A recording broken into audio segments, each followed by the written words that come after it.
چرا ملت خراب شود؟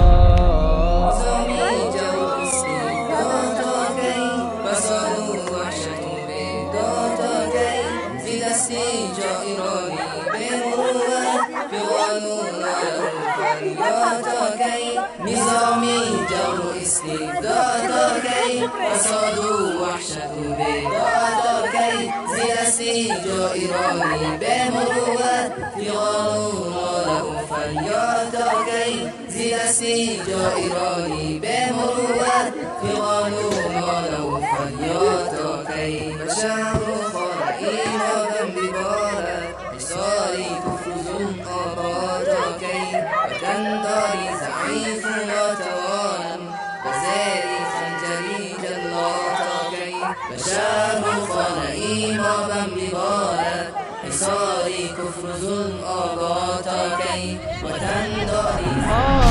چرا جوانی ما حتی بلیلین سجده کنه از الله منحرف شود؟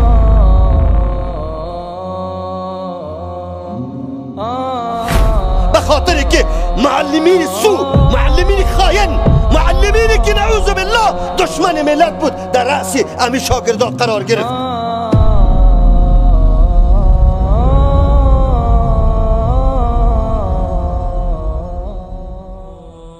کدام مصیبت نیست که سری ملت ما آمده باشه، لیکن خبرداری علاج ازی کجاست؟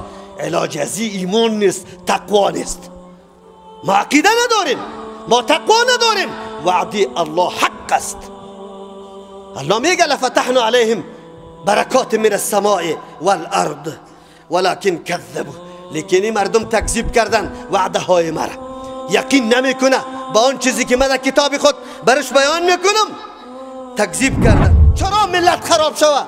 چرا جوانی ما حتی بلیلین سجده کنه از الله منحرف شود؟ به خاطر که معلمین سو، معلمین خاین، معلمینی که نعوذ بالله دشمن ملت بود در رأس امی شاگردان قرار گرفت. چرا یک معلم عقیدتمند نبود؟ امروز یک تعداد دوستای ما فتواها میده که الا اینجا کار حرام است، اینجا کار حرام است. من میگم عالم دعوتگر، عالم متدین، عالمی که یقینا حق میشناسه، فرض است برش که در مراکز تعلیمی بره. این ملت جوان این سرمایه بزرگه به این خدمه غربیا نگذاره، به این نعوذ بالله کاسالیسای غربیا نگذاره.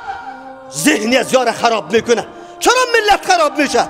مامور چرا خیانت میکنه؟ معلم چرا خیانت میکنه؟ رئیس چرا خائن است؟ از عقیده خبر نداره، به قرآن نمیفهمه، آیات کتاب الله برش معلوم نیست.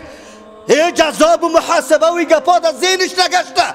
فیلم دیده، رقصیده، تمام روز در فکر عزیز آنقدر را هراسانده که اگر اینی کار نکنی از گشنگی میموری. جرگی بزرگتان جمع میشه که امریکا نباشه افغانستان میره و غرق میشه. یه عقیده کلی علمایتان بود، بزرگایتان بود، قرآن خوانده بودن، از قرآن عقیده گرفته بودن که رزاق الله است، که رزاق الله متعال است. الله چی میفرماید در این آیت؟ ولو ان اهل القرى آمنوا واتقوا، اگر اهل قریه ها ایمان بیارن، عقیده خود به این ایمانی که در قرآن تشریح شده جور کنه، امی عقیده و باور پیدا کنه و واتقوا و خود نگاه کنه. این کلمه بسیار عام است. خود نگاه کنه از شرک و کفر، از بی‌اعتمادی و بی‌اعتباری، از گمانای بدی که به الله داره نعوذ بالله خود نگاه کنه و خود نگاه کنه از دوستی کفار، نعوذ بالله از چاپلوسی کفار، از نعوذ بالله نوکری کفار خود نگاه کنه. الله وعده کرده که چیسته؟ لفتحنا علیهم، ما باز میکنم بالایشان برکات من السماء والارض، برکتای آسمان و زمین باز میکنم. برکت وجود نداره. چرا نداره؟ به خاطر که سعی میکنی در خانش یک مریض جور نشده است که 10 مریض دیگه پیدا شده است. دکتری ما خیانت میکنه، از دروغ به نام کلینیکا جور شده، کلینیک ژاپن و افغانستان، هندوستان، افغانستان. یک پیچکاری را من خودم گرفتم 60,000 و چند صد و 20 چند روپه. این 20 چند روپه را اضافه کرده که اینه عدالت. ملت تباه کرد. بلدنگای بزرگه کرایه میگیره، پوره از یک مریض بیچاره میکنه. چطور مردم غرق نیسته؟